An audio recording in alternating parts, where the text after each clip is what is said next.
All right, looks like we're live. Hey, everybody. Welcome to another edition of DigiDebates, an online debate series featuring real people debating the most topical issues of the day. And we have a good one for you today. DigiDebates is produced by Bespoken Bureau. I am your host, Peter Josic. And just for context and a little bit of background, we launched this series a couple of months ago because personally, I've been seeing a vast divide within our communities, especially people with differing viewpoints, and they're finding it particularly and increasingly more difficult to even have a conversation today. And so what we really wanted to do is create a platform where we can bring back civil discourse through dialogue, where we can discuss our differences. Anyway, with each new topic we feature, it's very interesting to see the wide range in viewership that we attract here. And it's with your continued support that we'll be able to keep bringing you these exciting debates. They're totally free. If you haven't signed up or subscribed already, please do so, because our success is very much reliant on our numbers. And so please subscribe, and we'll continue to bring you exciting debates. Just to quickly go over today's format, we're going to be going slightly over the 1 hour mark, and we've slightly adjusted our timetable for today's session. So I'll start off by introducing the debaters. They'll each have up to 15 minutes to open and defend their positions. Following the opening statements and positions, each debater will be given 5 minutes for a rebuttal.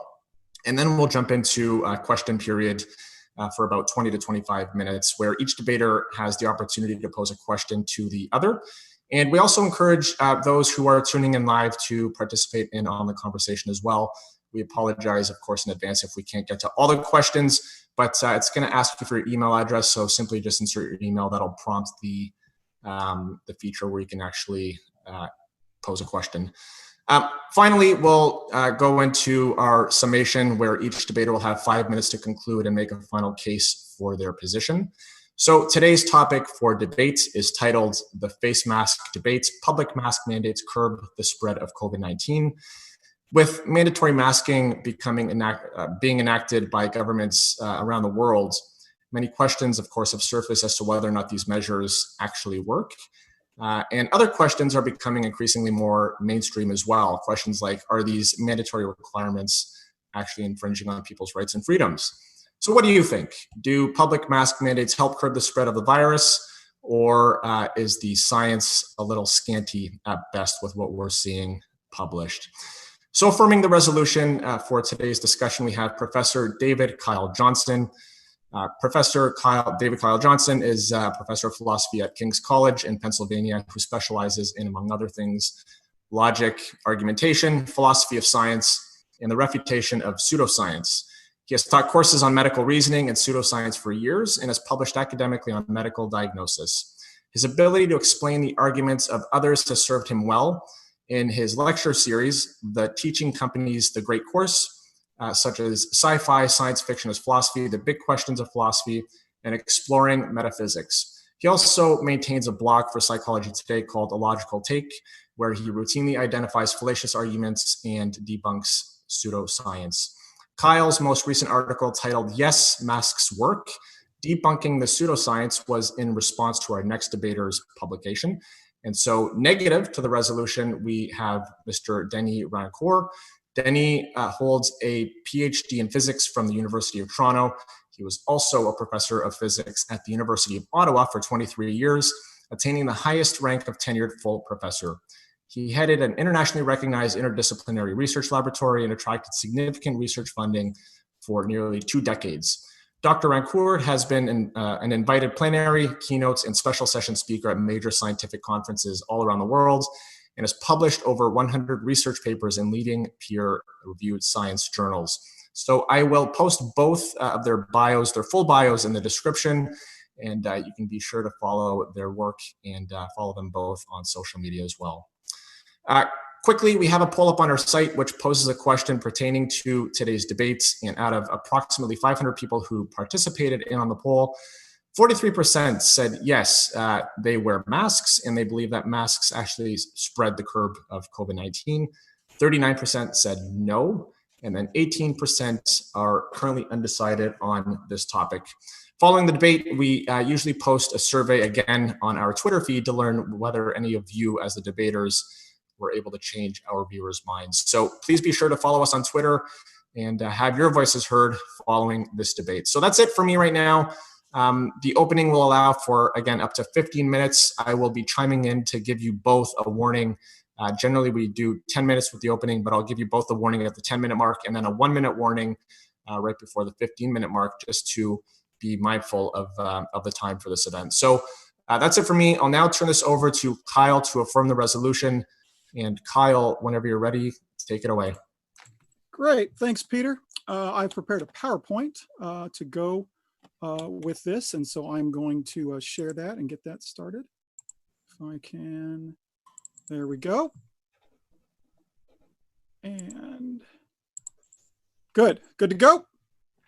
How's it look? Good to go. Yep, great. All right, thanks, Peter. While I do appreciate this opportunity, I'd like to begin by expressing my reservation about participating in this debate. Anyone curious about the effectiveness of mask mandates should listen to current medical and public health experts, epidemiologists and immunologists, not a debate between a philosopher-logician and a physicist who specialized in metals but no longer works in academia. What's more, there is really no debate to be had on this issue. There was a debate in the scientific community a few months ago, but it was settled very quickly once the evidence was laid out. Indeed, initially, I thought that public mask wearing was overkill. But then I learned how COVID spreads and how prevalent asymptomatic spread of COVID is. To help curb the spread, all masks have to do is reduce the number of infected particles that exit an infected person's mouth. And good evidence suggests that they do that. Since I'm willing to update my beliefs in light of new evidence, I changed my mind. This, Peter, is why you couldn't find any medical experts for this debate. They've already had it. And engaging with pseudoscientific arguments risks legitimizing them. But I engage with pseudoscience for a living. And since this is one of those times that pseudoscience can actually kill, I decided to take the opportunity to, one, communicate the scientific argument on this issue to a broader audience, and two, debunk the pseudoscience. Fortunately, as a philosopher and a logician who teaches and publishes on logic, argumentation, philosophy of science, medical diagnosis, and medical pseudoscience, I'm especially qualified to do these things. So, first, how and why masks assist in curbing the spread of COVID-19. The explanation is pretty simple, but misinformation has confused the issue. It's commonly believed that masks simply protect their wearer from becoming infected by filtering the air that a person inhales. But while there is some evidence that cloth masks may offer some protection and surgical masks may offer some protection to their wearer in this regard, the primary way they mitigate the spread is by filtering the air a person exhales by sneezing, coughing, speaking, or breathing. Now, why are masks effective in filtering viruses from exhaled air? Because a virus doesn't travel by itself. It travels in droplets of moisture propelled from the mouth that can be captured. The largest droplets are intercepted by the surface of the mask. The smaller ones are stopped by impaction as they try to make it through the mask. And the smallest ones, including aerosols, are diffused by the mask because of something called Brownian motion, the erratic way that they move. This lowers the number of infected droplets in the air and thus reduces the risk of exposure for other people. It's as simple as that. Now, it's important to note that while all masks filter exhalations, certain kinds of masks are better than others in this regard. The early woven cloth masks were effective, but not as effective as later non-woven ones, what we today call medical or surgical masks. According to Davies, while both types are effective, surgical masks are about 3 times more effective at filtering. But different kinds of cloth, layered or combined, can offer better filtration by making the pathway particles would have to travel to get through the mask more convoluted. Aiden found that layering cotton fabrics can make homemade masks almost as effective as surgical masks, and Konda found that layering different kinds of fabrics like cotton with flannel could also increase their efficacy. Such masks filtered 80% of particles smaller than 300 nanometers or 0.3 microns, and 90% of those larger. And filters can also improve a mask's efficacy. Now, if an infected droplet is already in the air that a masked person is about to inhale, the mask will be less likely to catch that droplet. That might make one question how cloth masks can filter the air that someone breathes. But this question is easily answered. Part of it is due to airflow. When you are breathing in, you're not pushing the air directly through the mask. But also, the longer a droplet is in the air, the more opportunity it has to evaporate and become smaller and even aerosolize. And unless it's smaller than 0.3 microns, the smaller it is, the less likely a particle is to be caught by the mask. So infected droplets in the air that an unmasked person has exhaled has a better chance at making it through your mask. But most of the infected droplets exiting your mouth won't, since they have not yet had a chance to aerosolize or to evaporate or aerosolize. In other words, masks unquestionably filter droplets, ones you see here on the right, including most of them that would become aerosols in the middle by evaporation. And they can even capture those that start out small there on the far left, just they can do so less efficiently. So if you're in a room with a non-mask infected person, you are pretty likely to be infected, even if you are wearing a cloth mask. However, if that infected person is wearing a cloth mask, you are much less likely to be infected, even if you are not wearing a mask. This is why it is said, my mask protects you, your mask protects me. Your choice not to wear a mask does not put you at risk, it puts others at risk. Now, since the fact that the majority of the work that masks do in curbing the spread of COVID is done by the masks that infected persons are wearing, one might wonder, why don't we just have infected people wear the masks? Indeed, this was part of the reason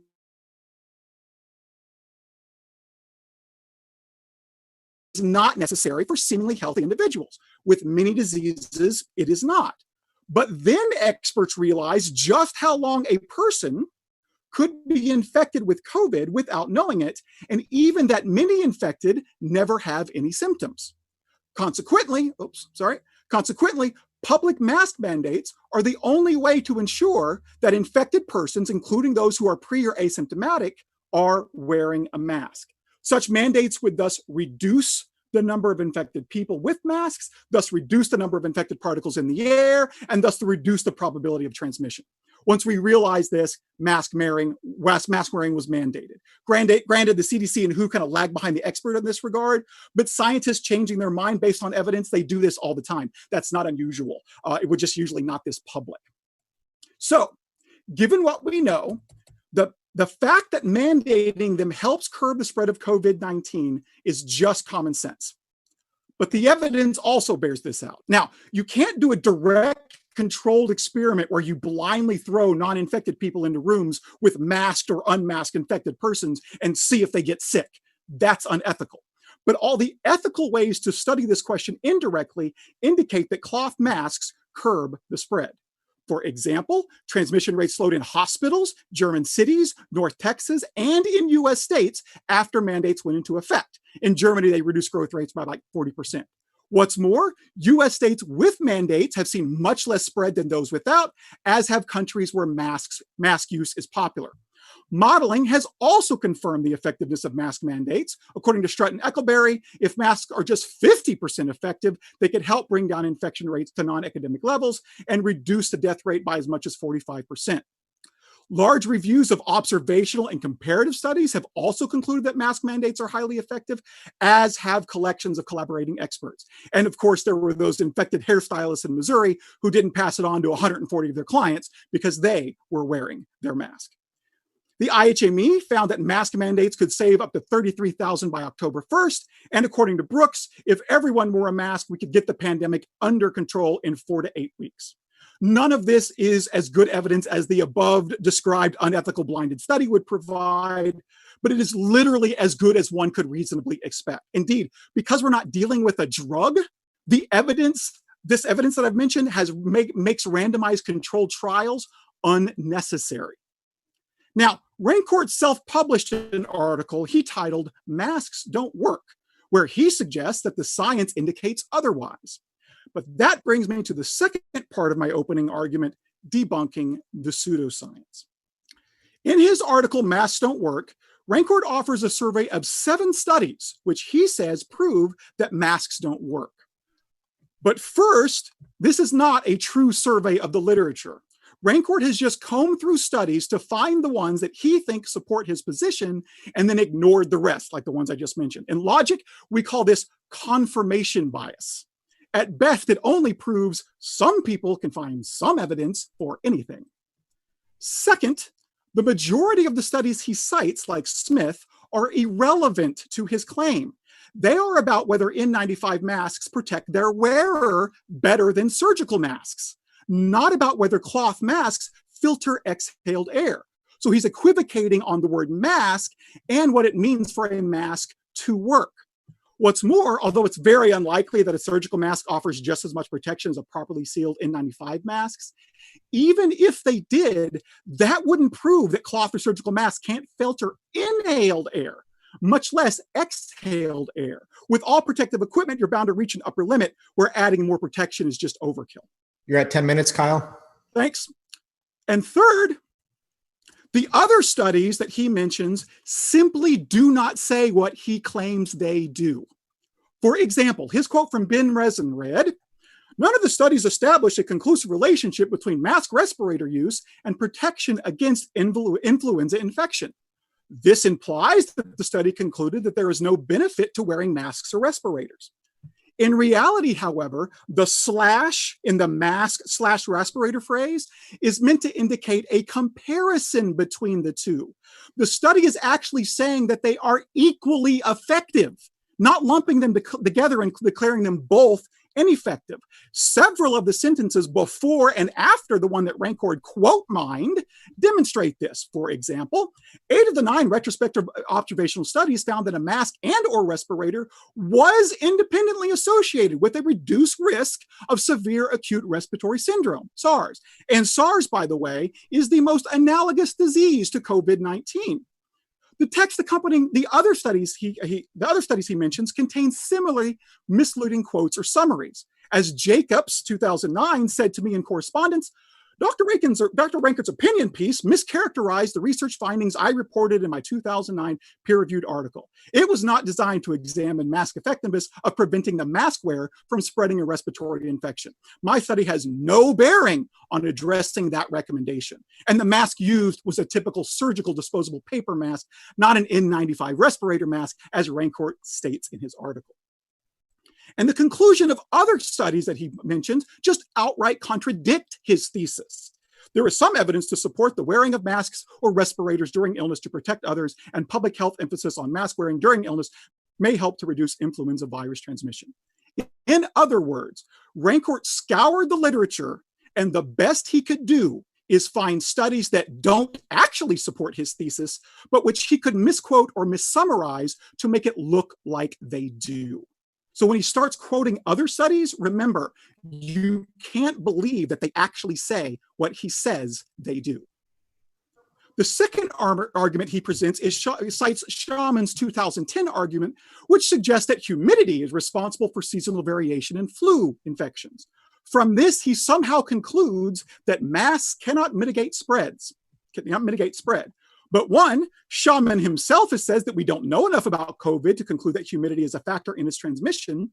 And the fact that COVID is spreading like wildfire in Florida and Texas in July seems to indicate that it's not. Indeed, experts agree that with a new disease like this early on, humidity is not a factor.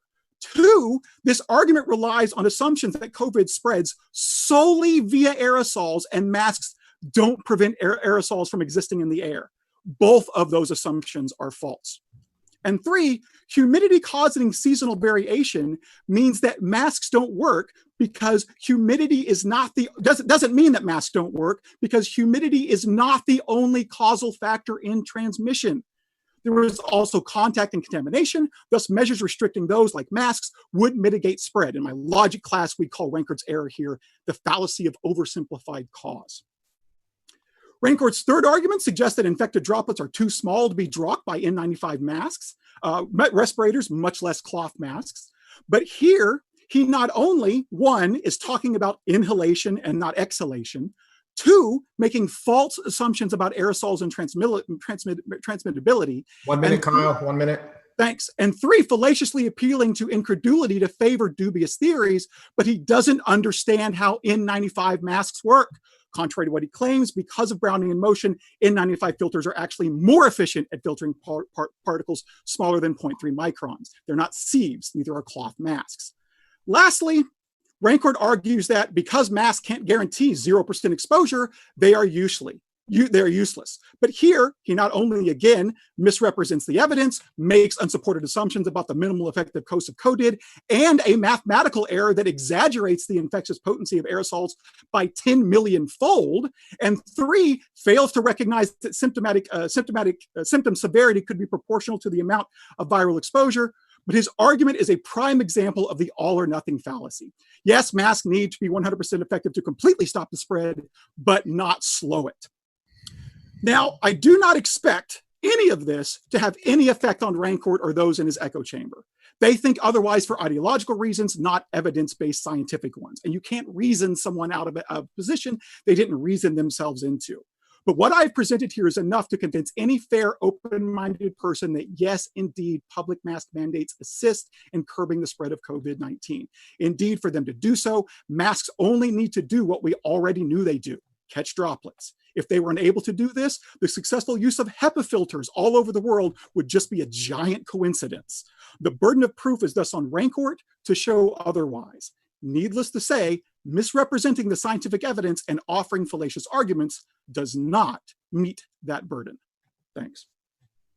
Thank you, Kyle. I'll just ask that you stop sharing the screen so that we can bring Denis back into the mix here. No problem. Okay, cool. Hector, you good on your end? Okay, thank you, Kyle.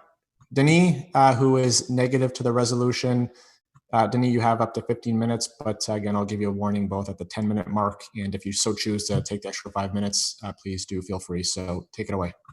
Okay, thank you. Thank you, Peter. Wow, that was wild. I've never heard my paper described that way. I didn't even know that most of that was in my paper. Well, people can read my paper, and many people have, and I trust their ability to judge for themselves, whether they're scientists or laypersons and so on. All the references are there. You can click away and see the full context of the quotes I chose to make and so on. But let me make my argument here as follows. First, it's important to understand that government interventions have had a devastating effect on people and society.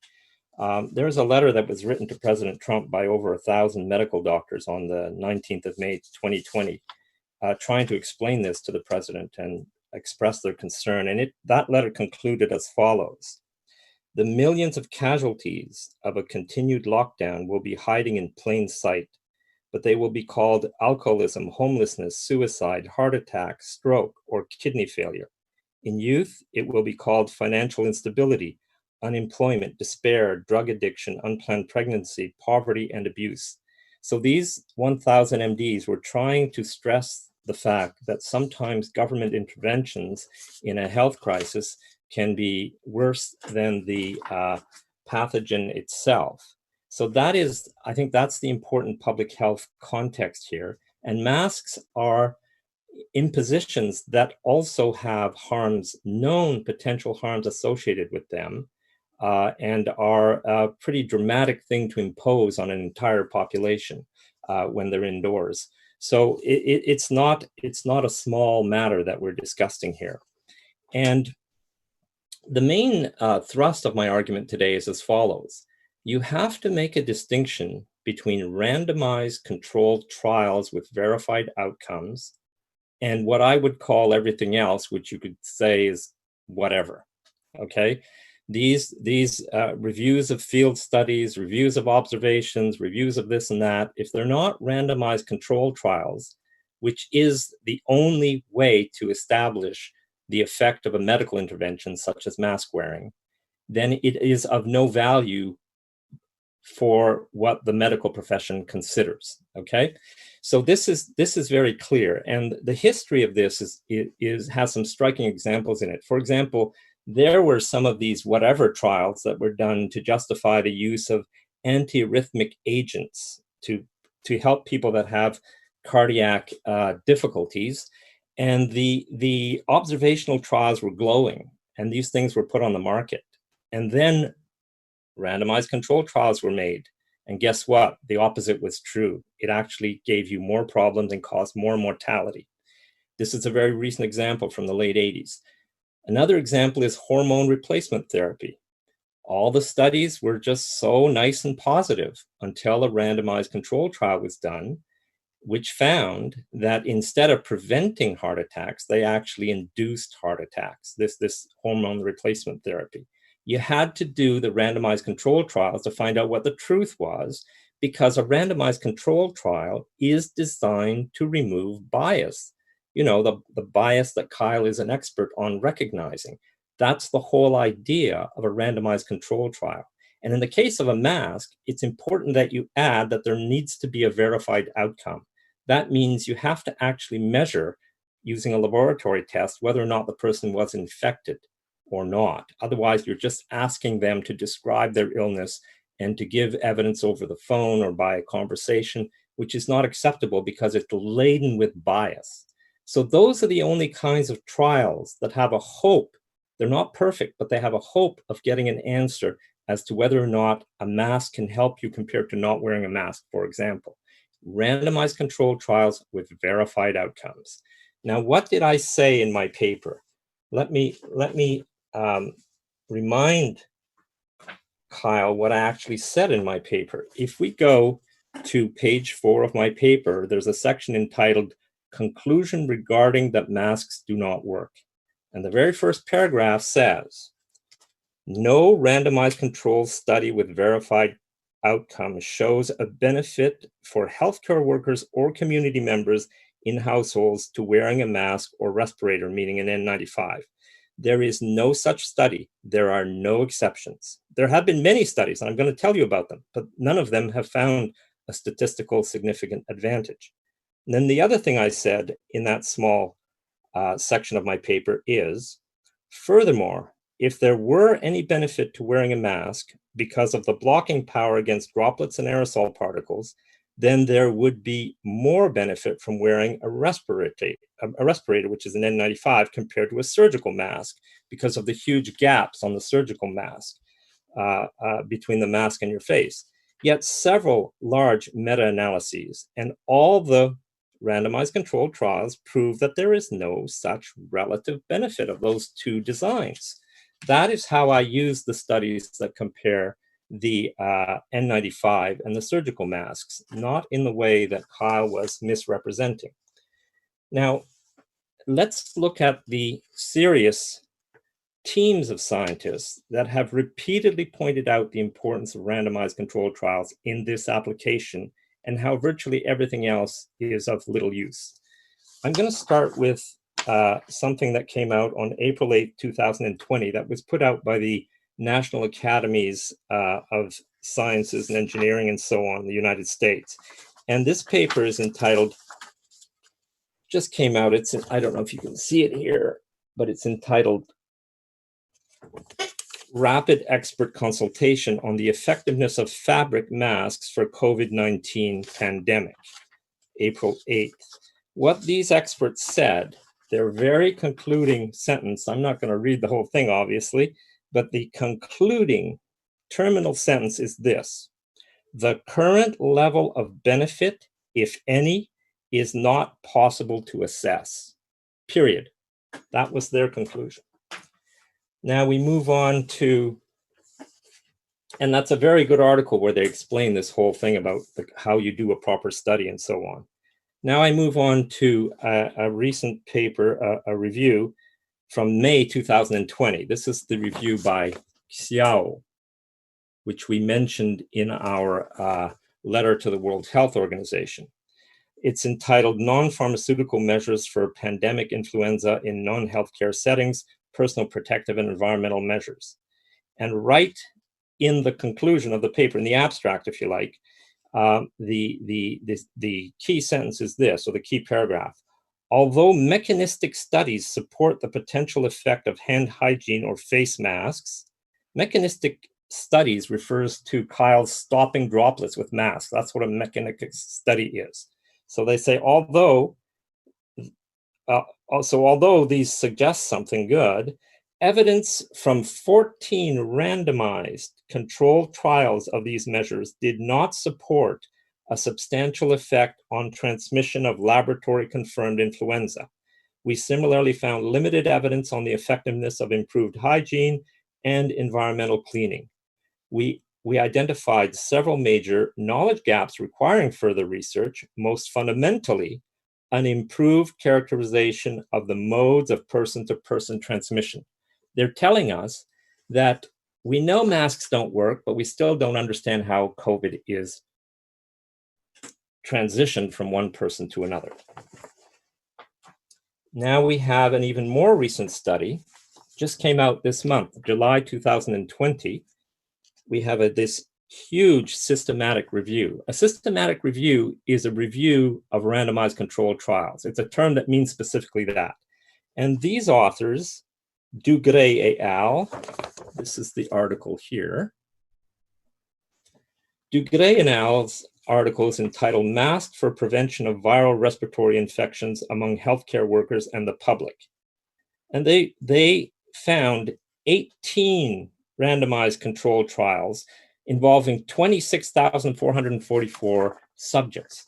And their study is very detailed, and they entirely agree with me. There is virtually no detectable evidence of a benefit from masks. So their article was summarized in a kind of simple way for medical practitioners by some expert advice givers to medical practitioners. Mo et al. On the same month wrote this article, which is entitled Peer Simplified Tool, Mask Use by the General Public and by Healthcare Workers. That's this article, just came out this month. Now, what do they do in this article? They summarize the data. They summarize what we know and what we can know. And so, for example, in their figure 1, they have 2 sections. One is masks for general public, based on evidence from randomized control trials. If I wear a surgical mask while out in public, will it protect me from flu-like illness? The answer is there have been 2 trials involving 1,683 people.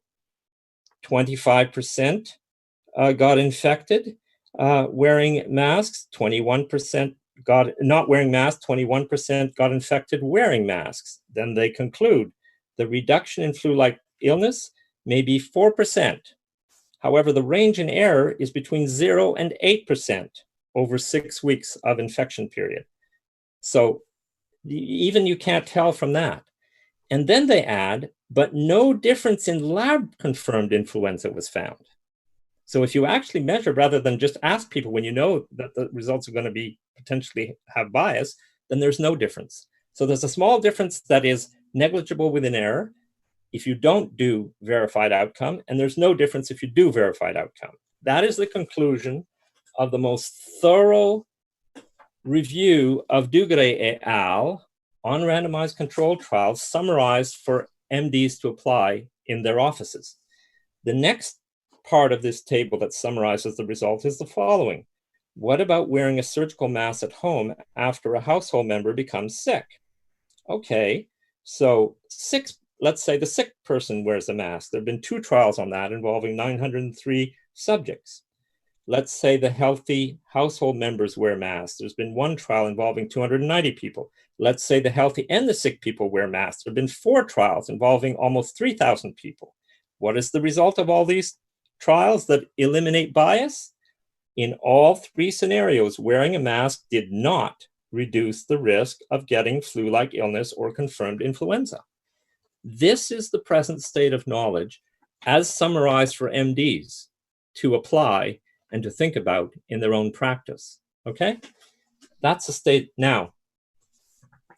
That would have been enough, but just yesterday, there was another very important article that came out. And this was put out by the Center for Evidence-Based Medicine. Wouldn't it be good if medicine was evidence-based? And if people like Kai were not in charge of what the medical protocols should be? That would be ideal, I think. And so here it is. Oxford University has a Center for Evidence-Based Medicine. And yesterday, on July 23rd, they wrote an important article that's entitled Masking Lack of Evidence with Politics. That's the title of the article. This is it here. Okay. What do they say in here? Well, let's read a few points. They say that they're concerned that all of this debate that's going on in social media, and for example, in this debate, hides a bitter truth, I'm quoting now, hides a bitter truth of the state of contemporary research and the value we pose on clinical evidence to guide our decisions. Then they go on to say that prior to the last pandemic, there had been a number of randomized controlled trials, and then we tried to do some more. And so they describe this as follows.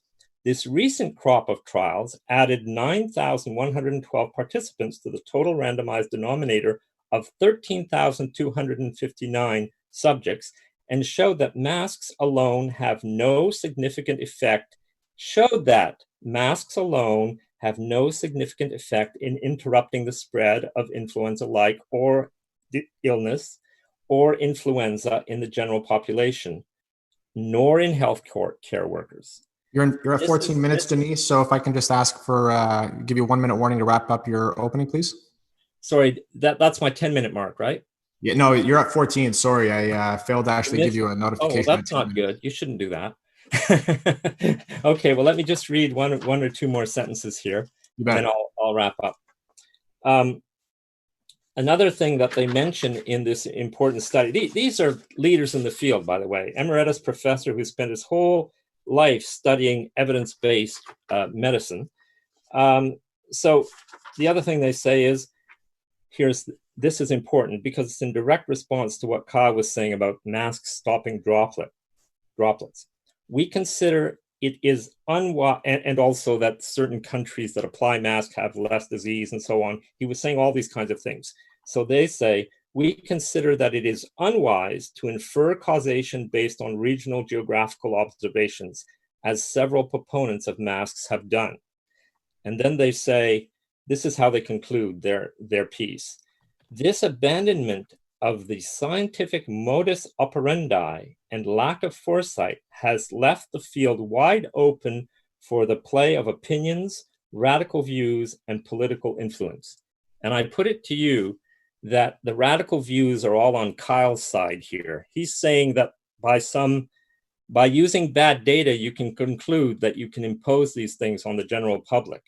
I'm saying the proper measurements that are known to remove bias have shown that there's no measurable benefit from wearing masks, and we know there are many potential harms. So you can't do this. And do I have another minute? Yes, please. If you can make a final point and wrap it up in a minute, go for it. The important thing is, it's not just that the proper studies that remove bias don't find an effect. It means that when you have thousands of people like this and you don't find an effect, it means that the effect is too small to have been detected. That's very important. The effect is too small to have been detected. So it has to be a small effect, given the number of randomized controlled trials that have been done so far. Now, so there's two ways of saying this. You can say, we haven't yet found evidence that masks work. Well, that's true, but it hides a more important truth is, the evidence you have shows that the effect must be small, and you can calculate how small that effect has to be. So that, I think, is the status of science. And I think what Kyle has been telling you is the classic government propaganda, plus an attack on my paper, which is a misrepresentation of what I wrote. Thanks. Thank you, Denis. And then if I can kindly ask, I mean, for some of those articles, just so that we can link them in the description for oh, viewers. Sure. I can send you the link sometime, yeah, after the debate, yeah. Terrific. And then I want to learn a bit more about the letter to the WHO that you had mentioned earlier that you had written. So maybe you can kind of just enlighten our audience as well as to what the context of that letter was. But for now, I'm going to turn this back over to Kyle for you have up to 5 minutes for a rebuttal. So whenever you're ready, Kyle, take it away. Yeah, so boy, is there a lot to say here. First of all, he says he's never heard his paper referred to in this way. I'm not surprised because people inside his echo chamber will not criticize him or find these flaws. The paper says exactly what I said it does. It makes the exact arguments that I said it did. It exactly misrepresents the evidence that it touts in exactly the way I said it does. And I can go into minute detail on it. I have a whole list of everything he cites and how he misrepresents what it says. The letter to Trump was about lockdowns, not masks, so it is irrelevant. As are, by the way, claims about the risks of masks. Let me bring something up here. So he says that masks are risky. He lists a number, if he's talked about a number of unknown risks to mask wearing, suggests that the risk of mask mandate would outweigh its benefit. But one, this is irrelevant to whether masks mitigate the spread. That is the topic of this debate. Do they mitigate the spread? Which is the topic. A drug can still cure something even if it has side effects. Two, the supposed risks he lists are minuscule compared to the tens of thousands of lives the evidence suggests that mask mandates would save and the enormous economic benefits that masks could generate by allowing businesses to open up without major risk. And three, he provides no evidence that these risks are any kind of real concern. He is just listing as many concerns as he can make up. Notice what he's doing by doing that. He's asking us to take all the scientifically proven evidence for the benefits of masks, which I cited, and completely ignore it, but take seriously as if they are proven all these risks that he is essentially just creating out of whole cloth. His epistemic standards are backwards. When it comes to mask wearing, he demands random controlled trials where observational evidence will do just fine.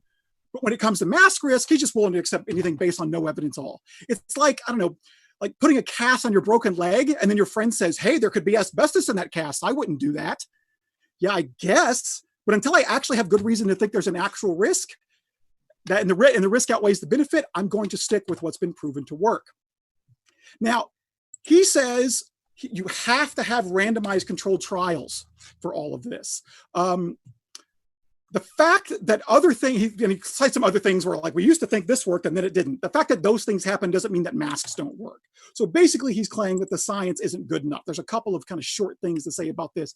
And if people want to know more, I've got a whole bunch more to say about it. But the short version, Rankert's standards for evidence are backwards. He demands randomized controlled trials for the effectiveness of masks when A, such trials cannot be ethically performed because you can't put people in danger of getting sick, and B, other kinds of studies, measurements, observational, correlative studies, and the understanding of the physics of how masks work is enough to know that they do.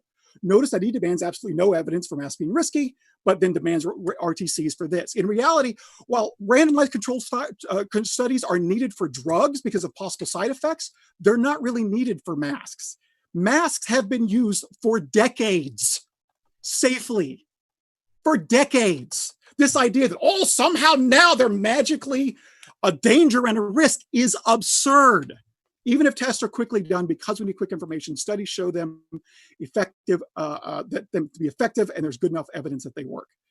Most of the evidence that Rankort cites is about whether N95 masks are effective as surgical masks as protective to their wearer, not whether cloth masks protect their wearer. Such studies have nothing to do with whether cloth masks can filter exhaled air by the method of source control. But most of the time, he is misrepresenting their findings. Most of his speech was just him, look at this study, and he picks a quote out of it and then tells you what it says. Given what I showed about his propensity to misrepresent evidence, you cannot believe that those studies actually say what he says they do. He may be quoting directly from them, but he's most likely taking it out of context and ignoring other things the study says. Got it. The study says that contradict what he's saying. Be unable to find something, and a lot of these studies are unable to find an effective mask, but being unable to find something doesn't mean that exists. I can find you studies that show that we're unable to find that parachutes were effective at causing people to die from jumping out of airplanes. But because the study was flawed, the plane was on the ground, they were unable to find any results. That's all these studies are doing. The Zhao study in particular does exactly this. And in fact, if Rankort had read past the abstract on that study, he would have seen that it says there are still few uncertainties in the practice of face mask use, such as who should wear them and the mask and how long it should be used for. In theory, the transmission should be reduced.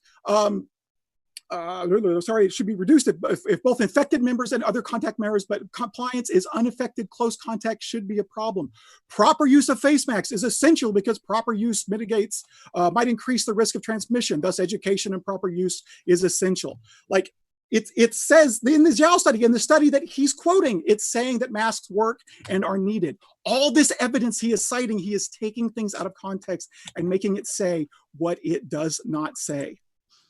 Okay, thank you, Kyle. So the one theme that kept on popping up in your rebuttal there that I took away was cherry picking the evidence and nitpicking at a particular case within your studies that you've been citing, Denise. So if you want to take your 5 minutes for your rebuttal, please feel free to do so, and then we'll get right into the Q&A portion of this discussion. Well, of course, yes. Peter, I don't think you should recharacterize it in a way that could be beneficial to one person, what one of the debaters just said. I think you should refrain from that if at all possible. But anyway, let me respond to what I just heard. You see, it's really incredible and really sad what we just heard. But when I reviewed the scientific literature, what Kyle has to understand is that I reviewed the results of the studies. I didn't review the various opinions that the authors of those studies gave after they had presented their results. There is results, they're hard results, they're percentages, they're errors, they're how you did it, they're what you obtained. There are specific statements about those results and what they mean. And if you know how to interpret statistics, you know what they mean. And if depending on the kind of study, you know that it cannot be trusted because it's full of bias. So that's the results. I commented and discussed the results and said which results could not be used, which results had to be relied on, and so on. So Kyle is not distinguishing results from what authors say because they want to please editors, they want to please the reviewers of their articles. For whatever reasons, authors say a lot of things when they write papers, but you look at the scientific results. That's the first thing. The second thing is Kyle is going on and on about randomized trials cannot be done because they wouldn't be ethical.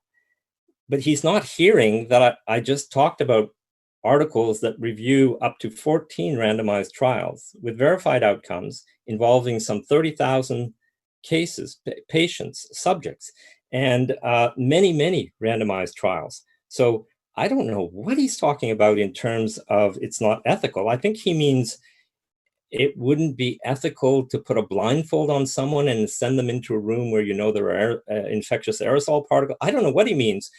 You can do a randomized trial, and it is perfectly ethical to do so. And you can do the verified outcome. You can measure whether or not and this has been done repeatedly. And the authors I just cited explain that it needs to be done more if we want to be even more certain. Okay, so this question about ethics is just out of the blue. I don't know where that's coming from. So, I mean, Kyle is just basically saying, if I were to summarize Kyle's position, is you can't believe anything I say. Kyle is even saying the articles that I just showed him, which he hasn't seen, I must not be quoting them right because he's of the opinion I'm not quoting things right from the past or something. Okay, if that's logic and Kyle teaches logic, then fine. I wouldn't want to be one of his students. I mean, look, Kyle and his colleague, Jennifer McClinton Temple, have accused me in the pages of what is it called? Psychology Today, of either being incompetent or lying. So I wanted to give him a chance to explain himself. How can he be so certain of that? And I will be asking him some questions to that effect in the question period. But for now, I mean, I'm just blown away by the car salesman approach that Kyle is having here in just screaming at us that I can't possibly be telling the truth. And that everything he says is exactly accurate like he said it. I mean, that's just ridiculous. He's saying that everything he says about my written work is exactly how he's characterized it. How is that even a logical statement? You're characterizing my written words and you're saying that your characterization is exactly accurate. That's crazy. So I'm bewildered. I'm shocked. I didn't think that Kyle would want to embarrass himself to this degree. We are at 1 minute. Did you want to take another minute, Denis, or No, did you just jump right into the question period? Yeah, I'm good. Okay, cool. Well, thank you both. So that wraps up the first part of our discussion. And so let's just jump right into the question period. And I suppose we will start with the affirmative to see if the affirmative, actually before that, I just want to know personally, presumably, Denis, you're not wearing a mask. Like you're going out, you are not wearing a mask. Is that correct? Well, that's irrelevant to this debate. Okay. Kyle, are you wearing masks when you go out? I think you're muted. Hold on. Sorry, you were on mute. Of course I am, because I don't have a reckless disregard for other people's well-being, but it is irrelevant to the debate. Okay. All right. I just out of personal curiosity, I mean, I just wanted to get a general sense of where you two stood. I mean, you're arguing for your positions, but I wanted to see if you stood true to what you're arguing for. Okay. Well, let's jump right into the questions. Kyle, I will allow you as the affirmative to the resolution to pose a question first to Denis. So if you had any questions that you would like to pose specifically, feel free to fire away.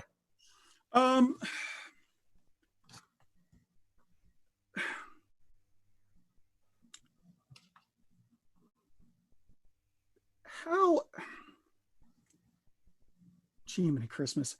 It is given that we know, and so you did not touch my argument at all. I gave you a positive argument for why masks work and how they work. I gave you evidence for how COVID spreads. I gave you evidence for how masks are able to prevent that by blocking particles, including aerosols that come out of people's mouths. And they thus reduce the spread of, they reduce the number of infected particles in the environment. What's the question? All common sense. I'm getting to the question. All common sense suggests this. Most of the studies that you, like the randomized controlled trial studies that you mention, are all about like whether a mask protects the wearer. That is irrelevant. All the studies that you mentioned in your paper are either about whether N95 masks are as effective as surgical masks, which is completely irrelevant. And let me say, please explain to me how it is that masks don't work, given that you've granted me that they do exactly what I say, right? And that they do filter the particles that come out of your mouth and thus necessarily reduce the number of infected particles in the environment, right? How is it possible that they don't work?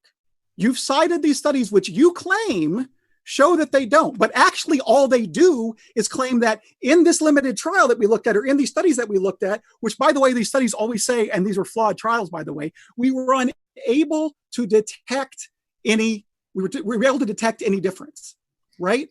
That doesn't prove that they don't work. In logic, we call this an appeal to ignorance.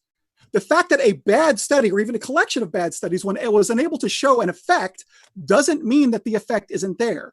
And so all of the studies that are at least relevant, like the N95 studies, irrelevant. The stuff about whether surgical masks protect people, irrelevant, right? Any studies that you've got that try to look at whether they're effective at source control, all of them, like the Zhao study, say, by the way, these studies we looked at, they're limited. We can't really conclude anything from this, right? So how is it that they don't work? You've granted me what they do. So how is it possible that they don't work? Do I have a question now? Okay. That's the question. How is it possible? Thank you. I think I understood your question. I think you could have stated that question in one sentence, and I would have been happy to answer just as well as the long version. Listen, I know it's difficult. Okay, there are two things here. First, you have to determine whether there is scientific evidence that whether masks work or not, whether it makes a difference whether you have a mask, whether you're going to be infected or infect others. That's the first question. Science has already told us, using its gold standard approach, that it cannot detect a positive benefit from wearing a mask. That doesn't mean it doesn't work. That is the answer so far. Now, I'm answering your question. Let me answer it. I've had much shorter time than you're posing the question. So this is in two parts here. So the first thing is masks don't work. The second part is Kyle doesn't understand how it is possible that masks would not work. Okay, but that is that question is one of a very different nature, because it requires looking at the mechanism of transmission from one person to another and whether they're wearing a mask or not. The mechanism of transmission and the arguments you make are not things that can be verified easily in the laboratory. These are highly complex situations. Even the mode of transmission is being argued, debated, hotly debated, whether it's predominantly very fine aerosol particles or predominantly larger droplets that are projected out of the mouth, or can it be fomites and so on. This is hotly debated right now, and it's unknown. This is just one dimension of what you need to know to try to figure out if masks should, from a mechanistic point of view, work or not.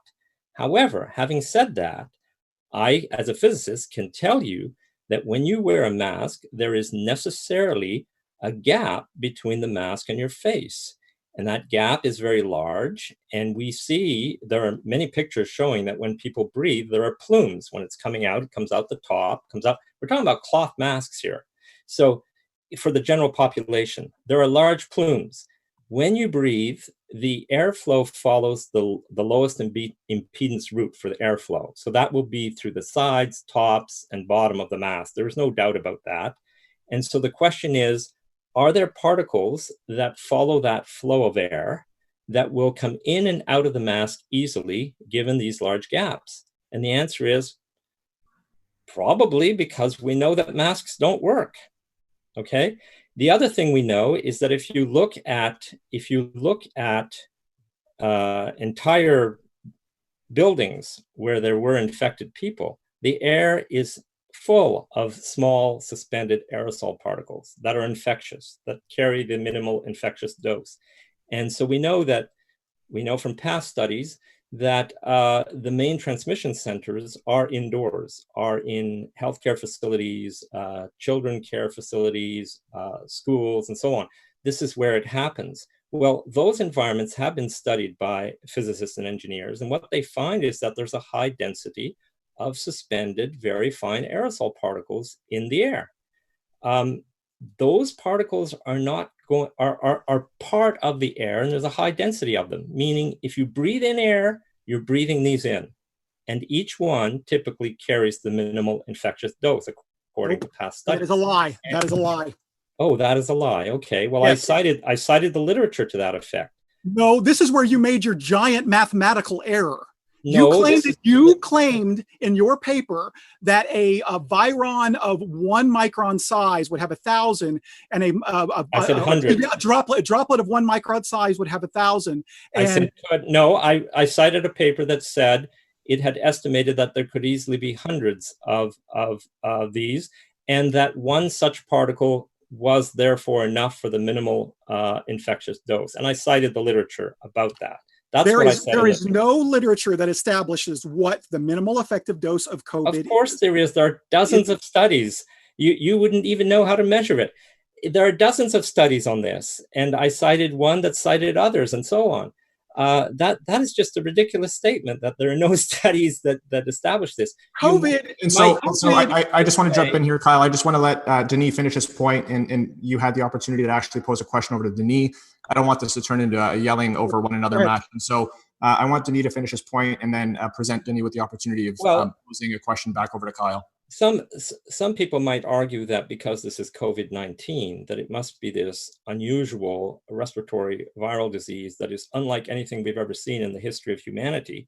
Some people might argue that, but there's a lot of reason scientifically to believe that that is not true. This is a viral respiratory disease. It is transmitted most likely in the same way as others. It infects the lungs in the same way.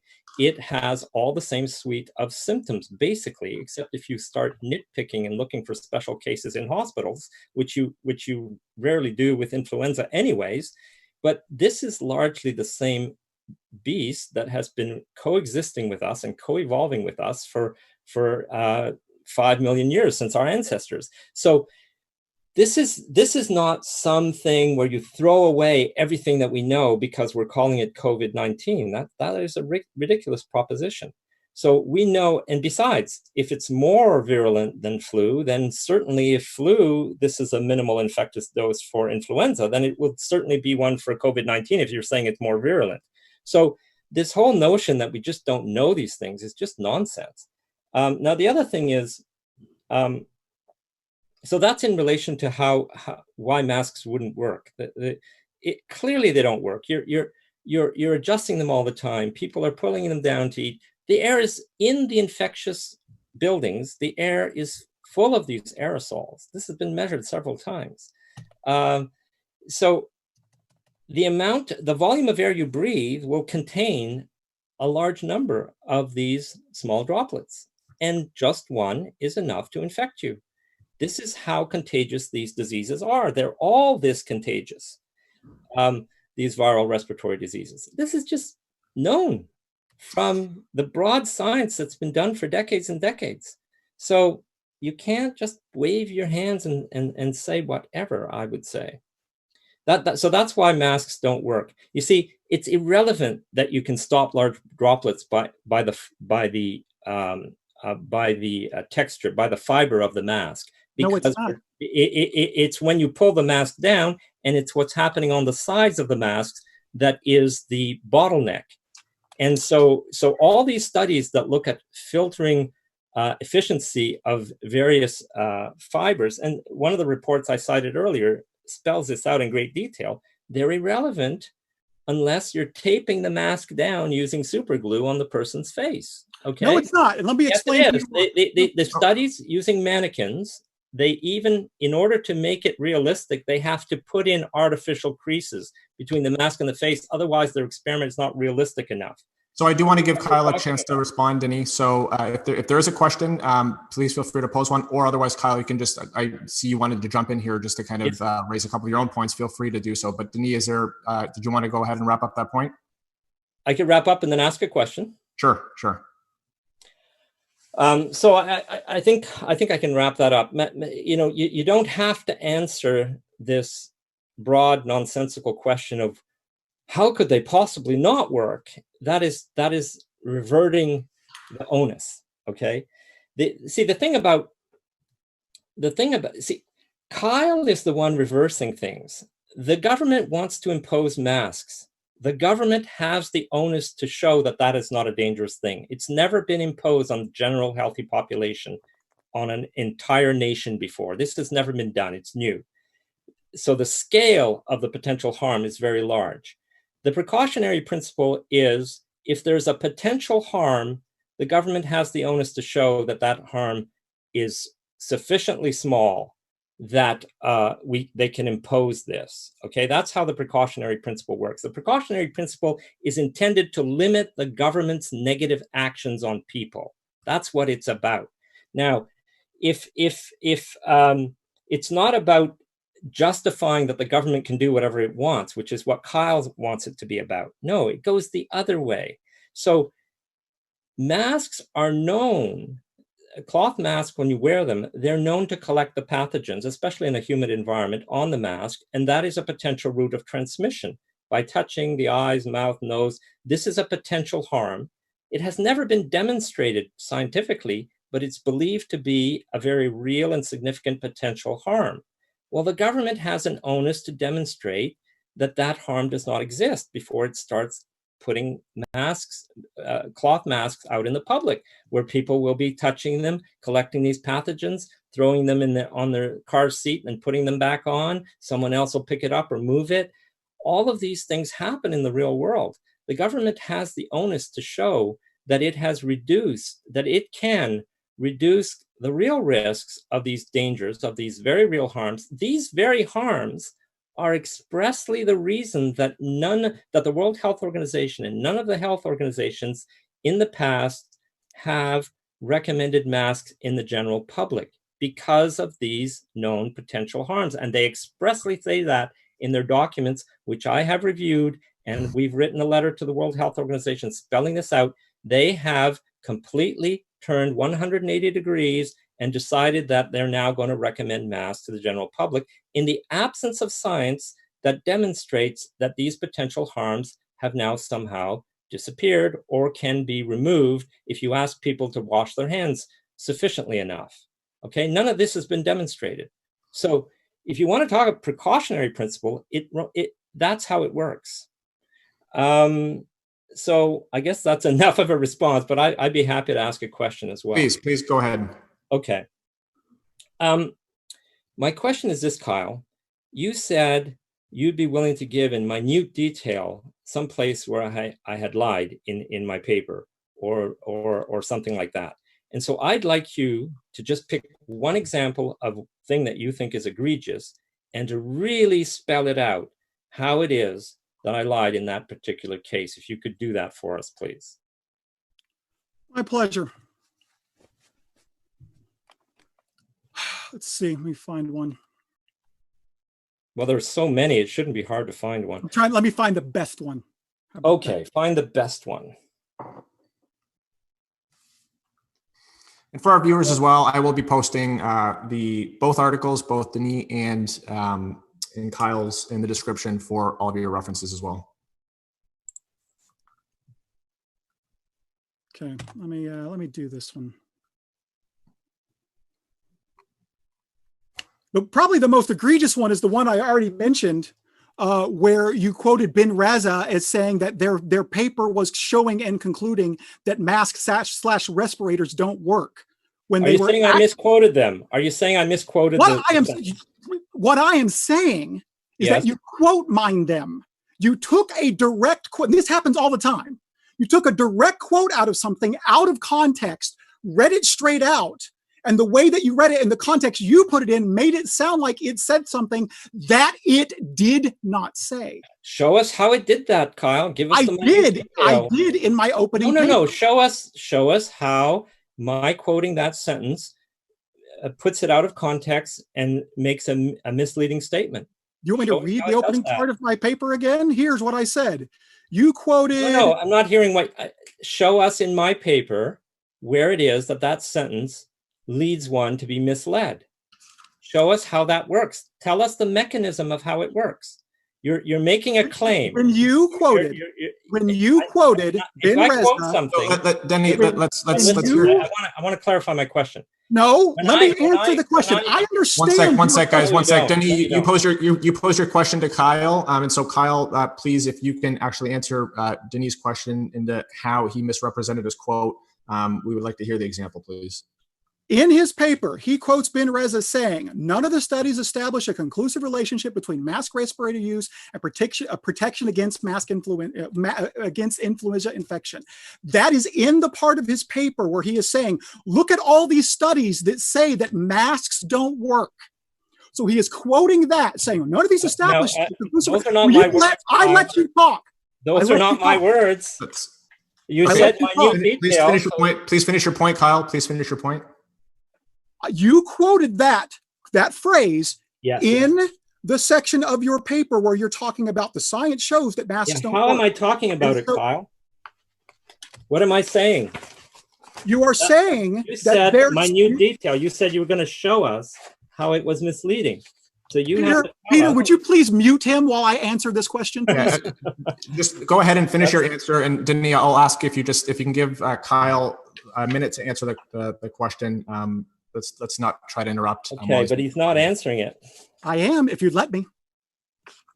Go ahead, Kyle. I'm unfortunately not going to mute anybody. I want this part of the conversation to be a conversation, but let's try to be respectful of one another. And so, Kyle, if you can actually go ahead and try to finish the point, please feel free to do so. He quotes Ben Reza when they say none of the studies establish a conclusive relationship between mask respirator use and protecting against the flu.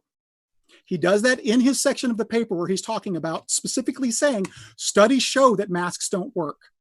Ben Reza specifically is not showing that. Specifically said, actually, the mask respirator phrase, he's using it and taking it out of context because that makes it sound like together they don't protect.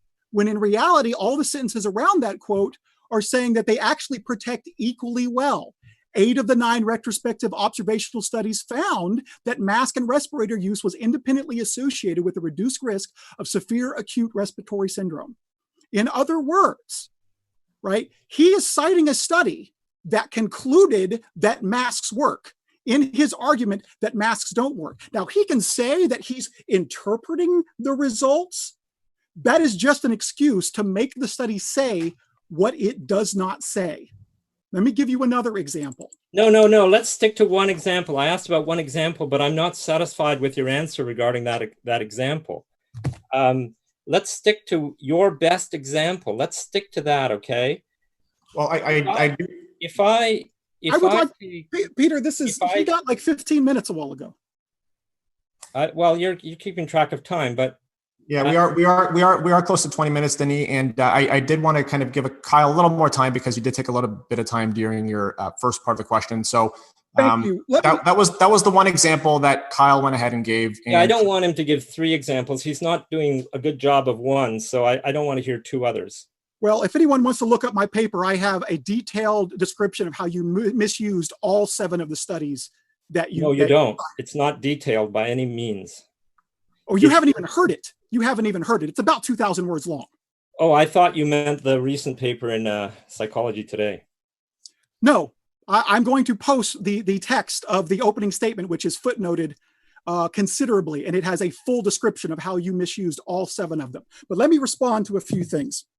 First of all, let's respond to one, Kyle, and then I want to shift gears because I have another question that I actually want to pose for the remaining part of the Q&A. So finish. Let me just say this about what he's talking about, how masks can't work. He's saying that the aerosols are everywhere and your mask can't filter them, and so they're useless, right? 3 things. 1, this commits something called the all or nothing fallacy. The fact that they can't prevent all from going in or out does not mean that they're not effective. Speeding limits cannot stop all accidents, but that does not mean that they cannot reduce them. Secondly, if he's so concerned about aerosol transmission, he should love masks, because even if masks can't stop the tiniest particles, which by the way they can, but even if they can't, they do stop the larger droplets that if they weren't caught by the mask, would evaporate before they hit the ground and become even more potent aerosols. So yes, there are aerosols everywhere in the air. That is right. There are aerosols everywhere. But by people wearing masks, you reduce the number of infected and highly infectious aerosols in the air. And if he's so concerned about the tiniest aerosols, he says that, and I'm going to quote this directly. He says that a tiny viron here. Let me just pull it up. Let me find it. So we're on a second point now. These are all related points. So let's wrap up this second point. Let me put it this question. What's more, he makes a mathematical error that greatly overestimates how many viruses would be in an air-sized droplet. He says there are 1,000 to 10 million viral particles in each microdroplet, 1 to 10 microns in size. No, I never said that. I never said that. Look at it. 10 million particles? What are you talking about? But in fact, if you want me to share the screen and show it in your article, I will. But in fact, microdroplets of that size are mostly empty of viruses and contain at most a single viral particle.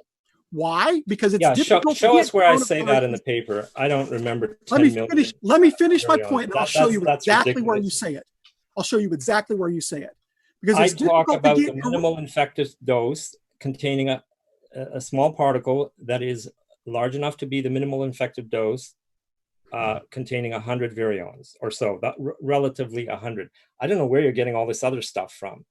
And I also mentioned that there are studies that suggest, I'm not saying it's true, but some virologists have suggested that a single virion can, in certain circumstances, be sufficient to infect an animal. And there are experimental studies that show that in animals, that a single virion is enough to infect them.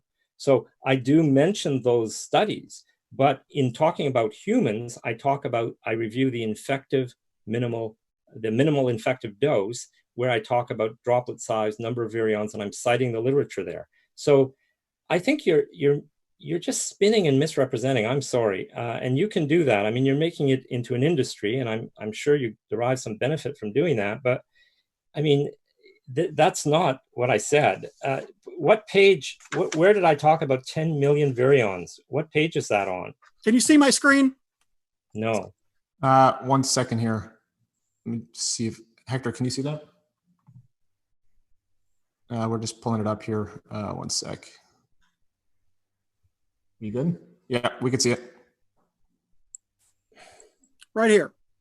He's summarizing, and this is another example maybe where he's misrepresenting what the evidence is, but Yezi and Otter, and he's saying there are typically 10 to the third power to 10 to the seventh power virons per aerosized influenza droplet from a diameter of 1 to 10. That translated into normal terms. That's going up to 10 micrometers, which is not up to 10 micrometers, which is not an aerosol particle. This is just a general comment reviewing what is said in the literature. Those points 1, 2, 3, 4, 5, 6, 7, 8, 9, 10. As I say there, in their review, they outline the following features. So I'm reviewing the literature. That is something that is said in the literature. Nowhere in the article do I suggest that a main transmission route is using 10 micrometer diameter particles. But look what you're concluding from this. Look at what you're concluding. All this says that if anything gets through, and it always does, irrespective of the mask, then you are going to be infected. What you're implying, right. If you take it all together. So I review the broad statements that are made in these articles, and if you take it all together, I conclude what's written there. That's right. You are the one that's cherry picking, Kyle. I'm sorry. Kyle, can I ask you to stop sharing your screen, please, for a second? Just because we're not seeing everybody in this in the frame here. What he's implying is that every virus, every aerosol that someone exhumes would have thousands, if not tens of millions of thousands. Oh my God! Viruses in it. I'm implying that you're Kyle. I'm sorry, but I'm just going to go a little far here. You're nuts. I'm not implying that by any measure. I did a paragraph where I reviewed in the literature to give orders of magnitude, to give people a general understanding of what's happening. And I say other things as well. And then I say, if you take the trouble to read this literature and understand these points, I believe you'll conclude the same thing as I, which is this. Now, you want to see that I'm trying to mislead, and that's what you see. You have a very strong confirmation bias acting inside you. I'm sorry, but that's the way it is. I don't know where it's coming from. I don't know why, but it's there. And that's my opinion of what you're doing. I want to jump in here, guys, and just again, being cautious of time, there was one good question that actually came in from our viewers here, and it goes back to a point, Denis, that you were making earlier around the dangers of wearing a mask. And so the question here is, and let me just make sure I am able to quote who it's coming from. Stephen Guy is where it's coming from. Claims around the dangers of wearing a mask have been making the rounds online, from limiting the amount of oxygen entering your system to symptoms of carbon dioxide toxicity. He said he's not 100% sure that these are scientifically backed, but Denis, in your opinion, do you believe any of the claims that wearing a mask can actually pose a danger to be true? And I think that you were mentioning something about that earlier. Yeah, I can speak to that. If you want to demonstrate something as being positively true, you have to do a proper scientific trial. And so you would have to measure the oxygen concentration in the blood of the person after, a minute of wearing the mask, an hour of wearing the mask, and so on. You'd have to do actual measurements and an actual controlled trial to find these things out. You can't just stick a meter under the mask and conclude something from that, because it's not a controlled environment. So a lot of this stuff is very illustrative, but I wouldn't put a lot of faith in it. However, health authorities have clearly stated, and there have been scientific articles written about this, that even a surgical mask that is worn by a surgeon at the operating table for 7 hours has caused his oxygen levels in his blood to be anomalously low, and is therefore of concern to the medical profession. So I've seen articles of that type. There's no doubt that if you want to filter out small particles, you have to force the air through this mask, and that means that you're impeding the breathing. There's no doubt about that. It means you have to spend more energy breathing, and you're getting less of the air and oxygen that you need for the amount of effort that you put into it. So that's why you don't wear a mask when you're jogging. You don't wear a mask when you're on a treadmill in a gym. You don't wear, and so on. So there are clearly dangers associated with suffocating yourself. People die of accidental and also intended suffocation all the time. It's not an uncommon thing. So depending on your health condition, depending on how you're doing it and what your physical activity is, there's no doubt that there would be dangers associated with this. And when you put it on an entire population, the scale of a nation, then you're going to get these kinds of events for sure. People are going to crash their cars from lack of oxygen if they're wearing a mask, and all these kinds of things are going to happen. It's anecdotal, but it does happen. That's in answer to the question. That's how I would answer that question. And I want to pose that exact same question then to Kyle, and then we're going to wrap up the question period because we are slightly over time here. But Kyle, do you foresee or do you imagine there to be any dangers with wearing a mask? Okay, so first of all, and in all honesty, the question is irrelevant because the topic is whether or not masks mitigate the spread of COVID. Drugs can work even if they have side effects. So even if masks do have some side effects, they can still mitigate the spread. And all of the evidence that I've mentioned suggests they do. All the correlative studies that show that, like, for example, Dennis mentioned there was this statement about, oh, you can't take these correlative studies where you showed mask mandates go and then the infection rate drops as proof of anything. If that were true one time, yeah, correlation does not entail causation. But it has happened all over the world, over and over, in cities, states, hospitals, entire countries. That cannot be a coincidence.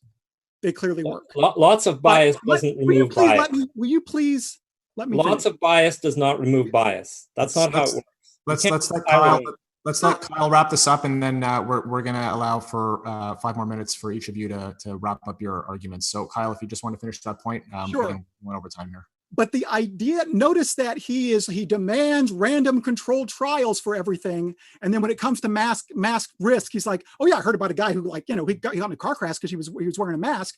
So they must be dangerous, right? I mean, I would push back. He says that whenever you put a mask on, it impedes your oxygen. Where's your randomized controlled trial for that?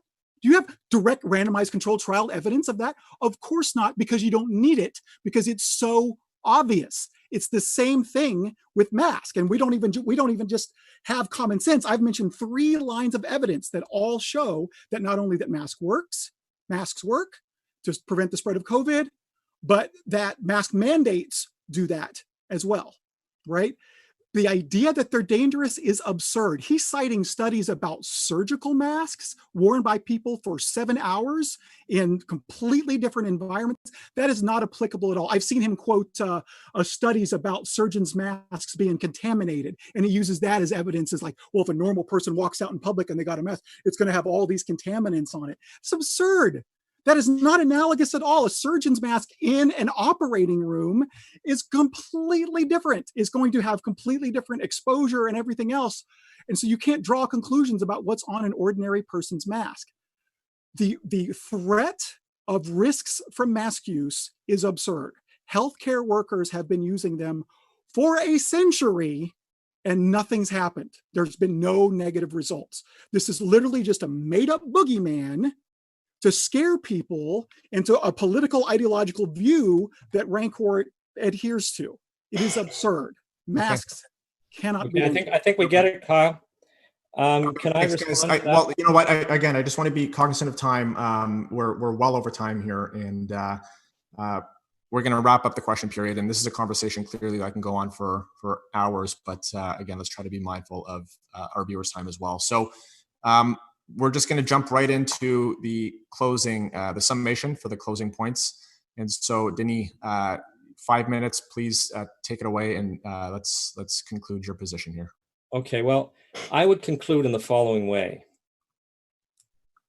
The question is whether or not mandating masks in the general public is going to reduce the spread of COVID-19. And I would put it to the listener that the only way to verify if COVID-19 spread is being affected is to measure the spread of COVID-19. You cannot just wave your hands and say, masks stop droplets, therefore the spread of COVID-19 will be impeded. That is, in this context, given the complexity of the question, that is horse crap, okay? The only way to verify the spread of COVID-19 is to measure the spread of COVID-19 in a controlled way, with and without masks. That's the only way you can do it. You can't argue about the spread of COVID-19 by arguing about whether a tissue stops droplets. That's nonsense. Recently, 239 scientists wrote to the World Health Organization, pleading with them, could they please stop talking exclusively about droplets and fomites and think about aerosols. We are experts, we are physicists, engineers, medical researchers, and we need all this expertise to sort out what the transmission mechanism is.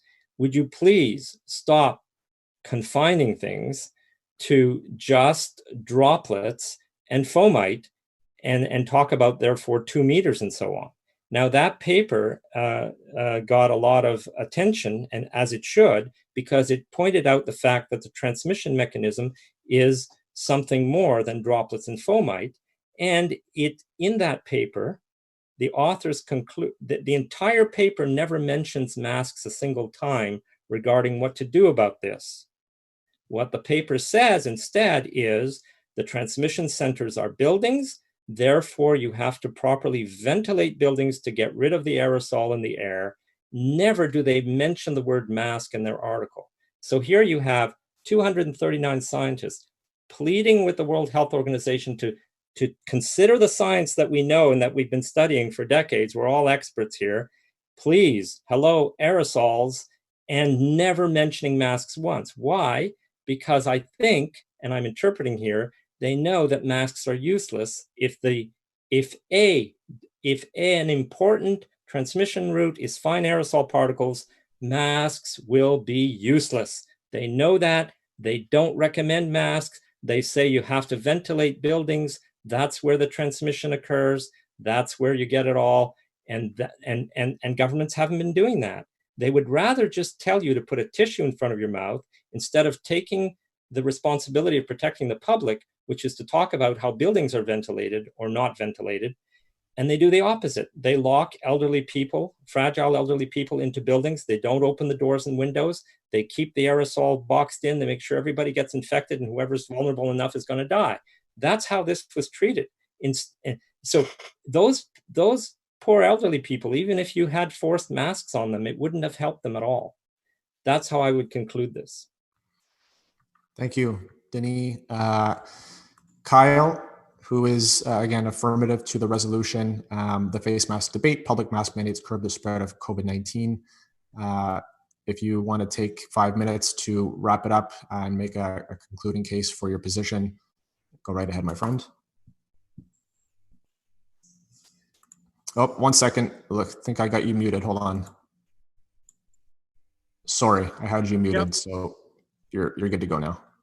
All right, here we go. The argument that masks work to prevent COVID is simple. COVID spreads through infected persons inhaling droplets and aerosols. Masks block the majority of exhaled droplets and aerosols. Thus, infected persons wearing masks greatly reduce the risk of infecting others. Public mandates increase the number of infected persons wearing masks, so public mandates help mitigate the spread of COVID-19. This argument is what we call in logic valid. If its premises are true, the conclusion would follow, and all of the premises are supported by solid evidence that I have given that Rancourt has not contradicted. He's granted me that masks do what I say they do in terms of particles and spread. Now, in making this argument, Rancourt assumes that all infections are caused by aerosols and that masks can't block them at all.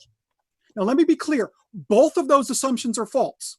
While aerosols likely are a mode of transmissions, so are droplets. Indeed, they're most likely the main mode. And even if instead aerosols are the main mode, the most potent ones are the ones that start out as droplets, like 100 microns in size, and evaporate and become smaller and become aerosols. And masks definitely block those.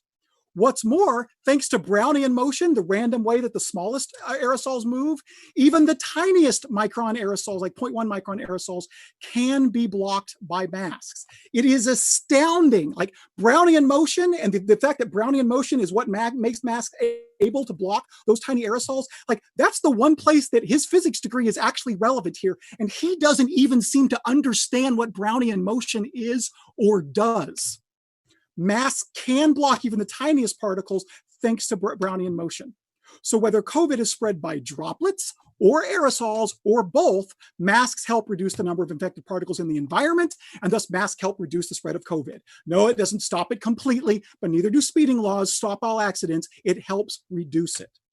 But let's pretend for argument's sake that masks can't block the hardest aerosols to block, those that are 0.3 microns. And let's even pretend that the coronavirus is smart and it knows what size particles can go through a mask. And so it chooses to place itself in all and only aerosols that are 0.3 microns. And they just go right through the mask. So these infected particles just roam wherever they please. Even given those ridiculously generous assumptions, the evidence still suggests that mask mandates help mitigate the spread of COVID. Obviously not by filtering particles, but we still know they help. Why? Recall the evidence I mentioned in my opening argument about the effect of mask mandates. In cities, states, and countries all over the world, infection rates dropped about 2 weeks after the mask mandates went into effect. And the mandates went into effect early in some places, later in others, but they were always followed by a reduction in spread. Now, I grant, if that was just a couple places where that happened, yeah, maybe that'd be a coincidence, one of these cases where correlation does not entail causation. But given the monumental number and variety of times this has happened, there is no other reasonable explanation. Mask mandates help reduce the spread of COVID. It's most likely because they filter even the fine aerosol particles. But even if they don't, they must be doing it in some other way. Maybe mask mandates make people stay home because they don't want to go out wearing a mask. I don't know. What I do know is that the data is very clear. Mask mandates help prevent the spread of COVID-19, and that is all I have to do to win this debate, is establish that. The risks, all that stuff is irrelevant, and I have done this without question. Of course, I'm not a doctor, but my argument does not rely on medical expertise. It relies on my expertise and argument in summary evaluation and pseudoscience recognition. What's more, it would be fallacious to dismiss my argument simply because I do not have a medical degree. Either my argument's valid and its premises are true or not. To think they're wrong simply because I'm this or that kind of academic would commit the ad hominem or genetic fallacy, to attack an argument based on its origin. My argument should stand or fall on the evidence I presented, most of which has gone unchallenged. All we've got is a bunch of other studies that he says say what they do, but given his track record, you can't believe that they actually say that. What is not fallacious is to doubt the premises of an argument based on the reliability of its source. And in my opening argument, I clearly show not only does Rancourt not understand how masks work, 1 minute, Kyle, but that you have good reason to doubt the premises of his argument. Rancourt methodically and consistently misrepresents the study he selectively cites. If you don't believe me, I'm going to post my opening argument, and I have details about how he takes things out of context and misrepresents what they say.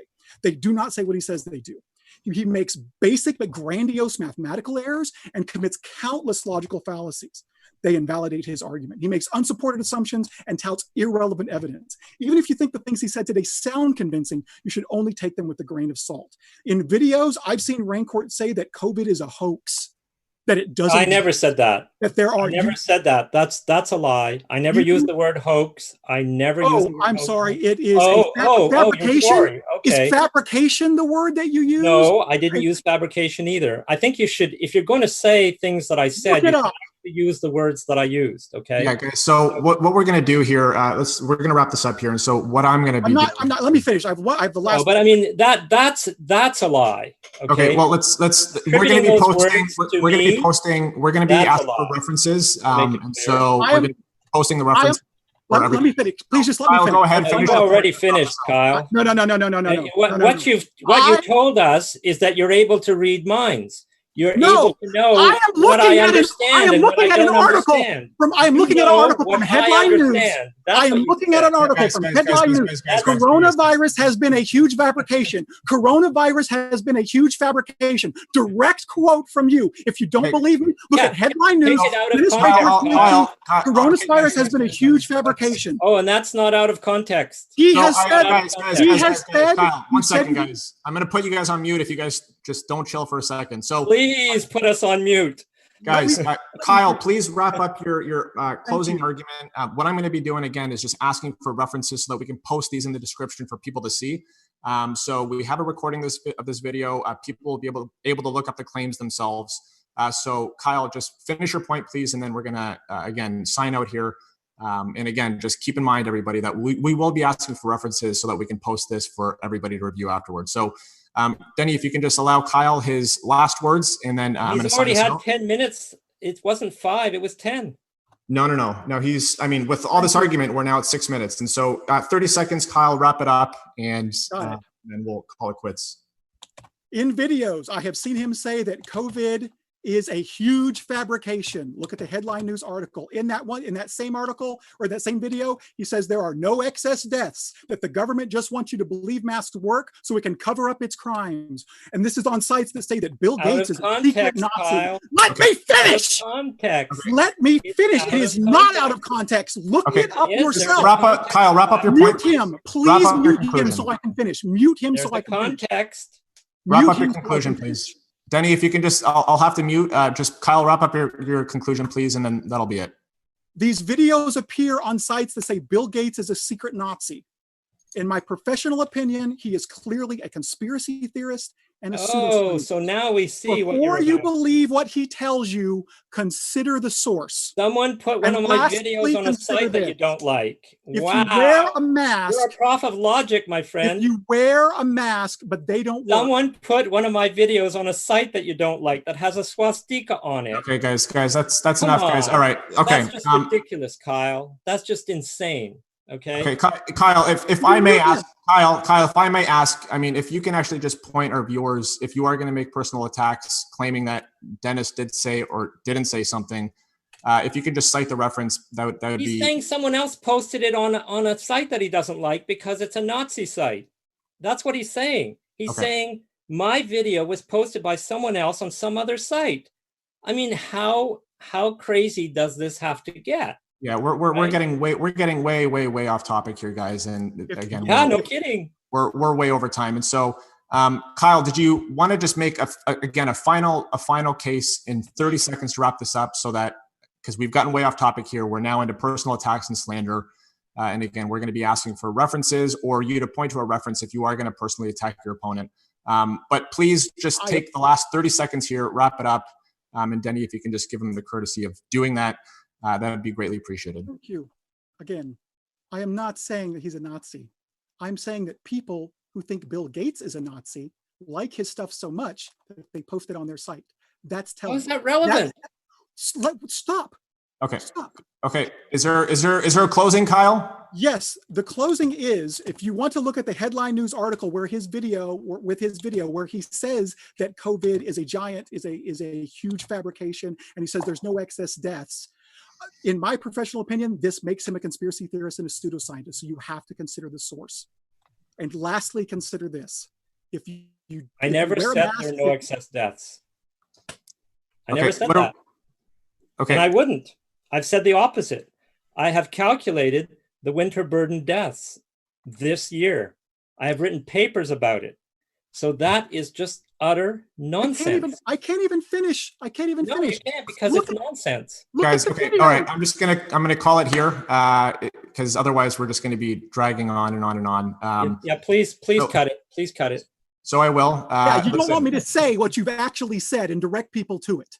Look at it yourself. Headline news. Go look at the links video that you want. I will be posting the links for everybody, for everybody's reference. So again, just be on standby, Denny and Kyle. I will be asking you for those references so that we can link them to our viewers and ultimately leave it up to them to make their own decision. So that's it, guys. Peter. I think it was lively, and I thank you for organizing this. It was a bit of a zoo, but that's fine. It happens.